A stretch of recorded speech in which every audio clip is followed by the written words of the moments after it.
खुश रहने का रहस्य। एक प्रेरक कहानी। एक बार की बात है। एक छोटे से गांव में राम नाम का एक व्यापारी रहता था। उसके पास धन, परिवार और प्रतिष्ठा सब कुछ था, लेकिन फिर भी वह हमेशा चिंतित और दुखी रहता था। वह सोचता, मेरे पास सब कुछ होते हुए भी मैं खुश क्यों नहीं हूं। एक दिन उसने सुना कि पास के पहाड़ों में एक बुद्धिमान संत रहते हैं, जो लोगों को खुश रहने का रहस्य बताते हैं। राम ने तुरंत संत से मिलने का निश्चय किया और अगले दिन उनके आश्रम पहुंच गया।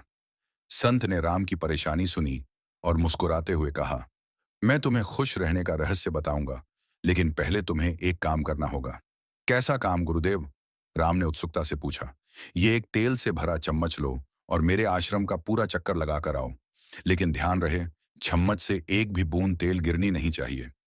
राम ने चम्मच को सावधानी से पकड़ा और धीरे धीरे आश्रम का चक्कर लगाने लगा। उसका पूरा ध्यान चम्मच में था, ताकि तेल न गिरे। जब वह संत के पास वापस पहुंचा, तो उसने गर्व से कहा, गुरुदेव, मैंने तेल की एक भी बूंद नहीं गिरने दी। संत ने मुस्कुराते हुए पूछा, बहुत अच्छा, लेकिन यह बताओ, रास्ते में आश्रम का बगीचा कितना सुंदर था?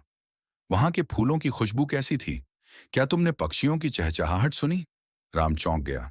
उसने कहा, नहीं गुरुदेव, मैं तो सिर्फ इस बात पर ध्यान दे रहा था कि तेल न गिरे, इसलिए मैंने कुछ भी नहीं देखा या महसूस किया। संत ने गहरी मुस्कान के साथ कहा, यही तुम्हारी समस्या है बेटा। तुम सिर्फ अपनी चिंताओं और जिम्मेदारियों में इतने उलझे रहते हो कि जीवन की सुंदरता और खुशियां देख ही नहीं पाते। खुशी पाने के लिए जीवन के छोटे छोटे पलों को महसूस करना जरूरी है। फूलों की खुशबू लो, हंसो, अपनों के साथ समय बिताओ और हर दिन का आनंद लो। तभी तुम्हें सच्ची खुशी मिलेगी। राम को अपनी गलती समझ में आ गई। उसने संत को प्रणाम किया और संकल्प लिया कि अब वह हर छोटे छोटे पलों का आनंद उठाएगा, आभार व्यक्त करेगा और सच्चे अर्थों में जिएगा। उस दिन के बाद राम का जीवन बदल गया।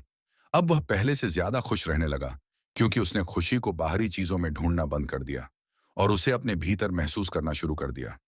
खुशी कहीं बाहर नहीं, बल्कि हमारे नजरिए और सोच में छुपी होती है।